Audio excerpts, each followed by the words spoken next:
বুড়িগঙ্গার তীরে শিল্পাঞ্চল ফতুল্লা, ঐতিহ্য, রাজনীতি আর সংগ্রামের এক দীর্ঘ ইতিহাসের নাম এই জনপদ। 360 অলি আল্লাহর অন্যতম অলি হযরত শাহ ফতেউল্লাহ, যিনি বাংলা বর্ষপঞ্জির উদ্ভাবক। চতুর্দশ শতাব্দীর শুরুতে বাগদাদ অঞ্চল থেকে তিনি বাংলায় ইসলাম প্রচার করতে এসে বুড়িগঙ্গার তীরে স্থায়ীভাবে বসবাস শুরু করেন। মৃত্যুর পর তাকে বুড়িগঙ্গার তীরেই সমাধিস্থ করা হয় এবং তার নাম অনুসারেই এই এলাকাটি পরবর্তীতে ফতুল্লা হিসেবে পরিচিতি লাভ করে। এই মাটিতেই জন্ম হার না মানা একজন রাজনৈতিক যোদ্ধার। তিনি হলেন রিয়াদ মোহাম্মদ চৌধুরী। ঐতিহ্যবাহী চৌধুরী পরিবার, জমিদার আল্লাহ বক্স, খোদা box, Kadir box Chowdhury, Wahed box Chowdhury, যাদের নাম একসময় প্রতিধ্বনিত হতো পুরো এলাকায়। এই ধারাবাহিকতায় আব্দুল বাসিত চৌধুরীর ছেলে রিয়াদ মোহাম্মদ চৌধুরী, যিনি উত্তরাধিকার হিসাবে পেয়েছেন নেতৃত্ব ও জনসেবার মানসিকতা। রাষ্ট্রপতি জিয়াউর রহমানের আমলে তার পিতা ছিলেন গ্রাম সরকার প্রধান। রাজনীতির বীজটা ছিল রক্তেই। আমি রিয়াদ মোহাম্মদ চৌধুরী, শত বৎসরের একটি বাড়ি, এখানে আমার জন্ম হয়েছে। আমার বাবা, দাদা, আমার পূর্বপুরুষ এখানে বসবাস করতেন। আমার বাবা মরহুম আব্দুল বাসিত চৌধুরী, আমার মা মরহুমা বেগম রেহানা বেগম চৌধুরী, দাদা মরহুম ওয়াহেদ বক্স চৌধুরী, যার নামটাই বিল্ডিংয়ে এখনও বিদ্যমান আছেন। আমার বাবার দাদা কাদের বক্স চৌধুরী, আমার দাদার বাবা খোদা বক্স চৌধুরী, তার বাবা আল্লাহ বক্স চৌধুরী। এইভাবে ধারাবাহিকভাবে শত শত বৎসর যাবৎ আমরা এই ফতুল্লাতে বিদ্যমান। 1994 সাল ফতুল্লার ঐতিহাসিক ডিআইটি মাঠ, বেগম খালেদা জিয়ার জনসভা, আর সেই জনসভায় বদলে দেয় এক তরুণের জীবন। সেখান থেকেই শুরু ছাত্র রাজনীতির পথ চলা।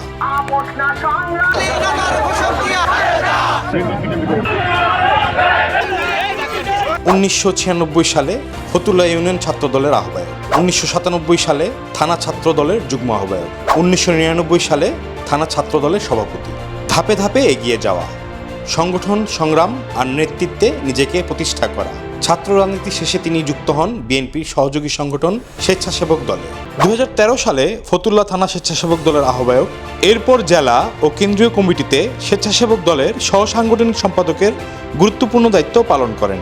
ক্রমেই হয়ে ওঠেন জেলা বিএনপির প্রচার সম্পাদক এবং আহ্বায়ক কমিটির সদস্য, শেষ পর্যন্ত ফতুল্লা থানা বিএনপির সাংগঠনিক সম্পাদক।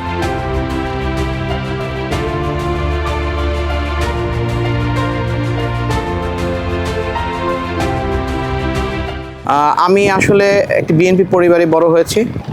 এই দীর্ঘ রাজনৈতিক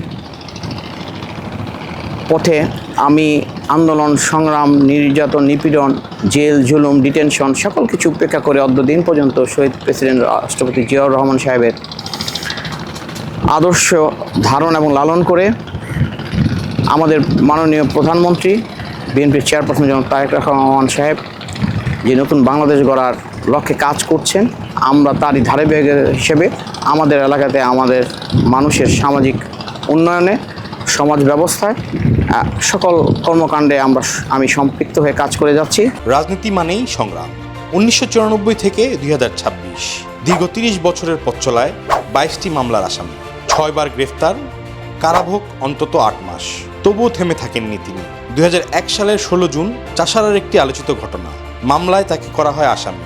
এরপর নেমে আসে ঝড়, বাড়িতে হামলা, ব্যবসা প্রতিষ্ঠানে ভাঙচুর, গুলিবর্ষণ। 1993 সনের ছাত্র রাজনীতি থেকে অদ্যদিন পর্যন্ত আমি বিভিন্ন সময় শেখ হাসিনা সরকার বিরুদ্ধে আন্দোলন করতে গিয়ে অনেক মামলা খেয়েছি, নির্যাতিত হয়েছি, জেল কেটেছি, ডিটেনশনে কেটেছি 2 বার। 1996 সনে যখন শামীম ওসমানী নারায়ণগঞ্জের এমপি ছিলেন, সেই সময় আমি 2 বার ছাত্রদলের যখন কনভেনার ছিলাম ফতুল্লা থানার, তখন কাশপুর থেকে একবার অপহরণ হয়েছি, একবার কাশীপুর থেকে অপহরণ হয়েছে, 2 বার ডিটেনশন কেটেছি। আরও অনেকবার আমি জেলে গিয়েছি বিভিন্ন রাজনৈতিক মামলায়। এমনকি নারায়ণগঞ্জে তখন 2001 সনের জাতীয় নির্বাচনের পূর্বে আলোচিত 22 মার্ডার, সে হত্যা মামলায় আমাকে 4 নম্বর আসামি করা হয়েছিল। এবং শেখ হাসিনা সরকার আমলে জননিরাপত্তা আইনের যে ধারায় রাজনৈতিক মামলাগুলো দেওয়া হয়েছিল, নারায়ণগঞ্জে, সেগুলোতেও আমাকে আসামি করা হয়েছিল। চাপ শুধু তার উপরেই নয়, পরিবারের উপরও। তার মা স্কুল শিক্ষিকা রেহানা বেগম চাকরি হারান সেই রাজনৈতিক প্রতিহিংসার শিকার হয়ে। আমার স্কুল জীবনের প্রথম স্কুল, আমি যখন প্রথম ভর্তি হয়ে জীবনের শিক্ষা কার্যক্রম আরম্ভ করি, এই ফতুল্লা সরকারি প্রাথমিক বিদ্যালয়, সেখানে আমি দাঁড়িয়ে আছি। এই স্কুলেই আমার মরহুমা মাতা রেহানা বেগম চৌধুরী, উনি এখানে শিক্ষিকা হিসেবে দীর্ঘ সময় কর্মময় জীবন অতিবাহিত করেছেন। এবং এই স্কুলেরটা আজকে হয়তো সরকারি হয়েছে, এই স্কুলটার প্রথম থেকে, সৃষ্টির প্রথম থেকে আমার দাদা মরহুম ওয়াহিদ ভাই চৌধুরী, ওনার অবদানেই আজকে এই স্কুল, পরবর্তীতে এটা সরকারি হয়েছে। মানবিক ও ধর্মীয় দায়বদ্ধতা থেকে এক ব্যতিক্রমী এবং মহৎ উদ্যোগ নিয়েছেন রিয়াদ মোহাম্মদ চৌধুরী। ফতুল্লায় পারিবারিক জমিতে মৃতদের লাশ রাখার জন্য এবং বিনামূল্যে লাশ গোসলের জন্য একটি অত্যাধুনিক ঘর নির্মাণ করেছেন তিনি।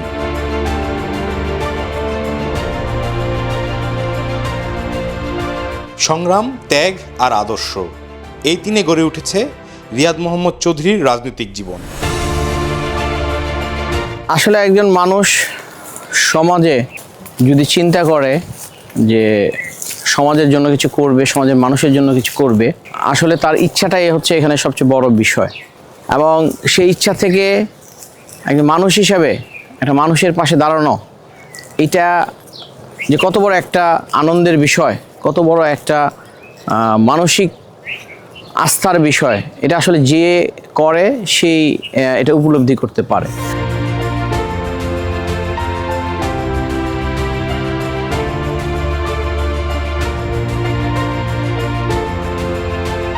এবং ইনশাল্লাহ এই অল্প কয়েকদিনে 2024 সালে 5ই আগস্টের পর থেকে আমরা যে ধারাবাহিক কাজ করছি, এই লক্ষ্যে আমরা অনেকটাই সফল। এবং তারই ধারাবাহিকতা আজকে এই সমাজ ব্যবস্থা অনেক কিছু পরিবর্তন আসছে, সেই পরিবর্তনে এই সমাজের মানুষ অনেকেই তারা সন্তুষ্ট।